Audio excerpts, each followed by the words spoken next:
Every morning, somewhere in the world, a person wakes up at 5 a.m. They make their bed like they are in the military. They drink something green, then go exercise before most people have formed a coherent thought. And then they post about it. This video is not about that person.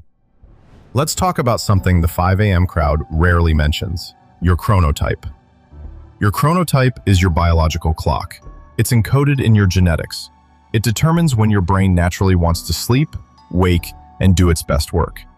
And here's the thing, it varies enormously between people. Some people genuinely thrive at 5 a.m. Their cortisol peaks early, their focus is sharp before sunrise, and they're not performing productivity. They actually feel good. But roughly 30% of the population are what scientists call evening chronotypes, night owls. People whose brains don't fully come online until mid-morning. People for whom a 5 a.m. alarm isn't discipline, it's just chronic sleep deprivation with better branding. Sleep deprivation, by the way, impairs your memory, your decision-making, your emotional regulation, and your immune system.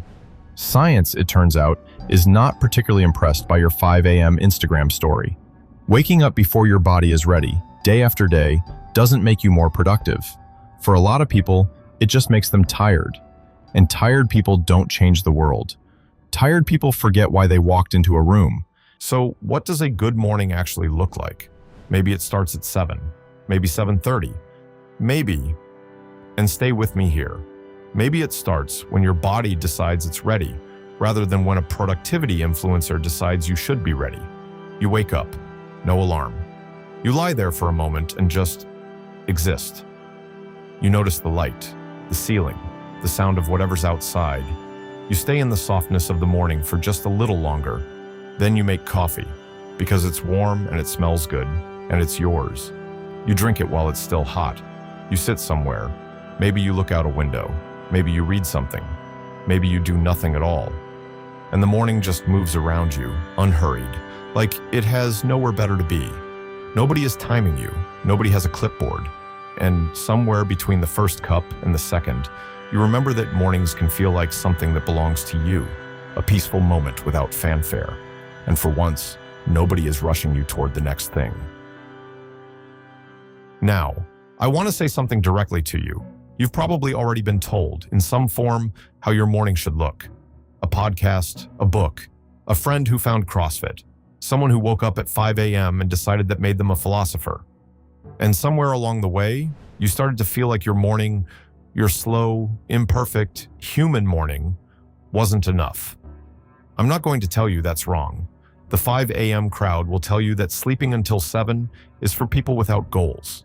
Maybe they're right. Maybe goals are the problem. Or maybe, and this is just a thought, maybe you're a fully functioning adult who gets to decide what a good morning means to you. I'm not saying you're capable of making that choice. That's a lot to ask of someone who's been told for years that rest is a reward you haven't earned yet. Most people can't actually sit in a quiet morning without immediately filling it with noise, without checking, scrolling, optimizing, performing.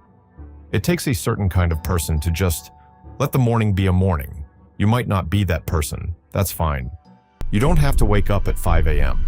You don't have to optimize your first hour, or journal your intentions, or cold plunge, or make your bed like you're being inspected. You just have to wake up. When you're ready, the world will still be there, and then you can start.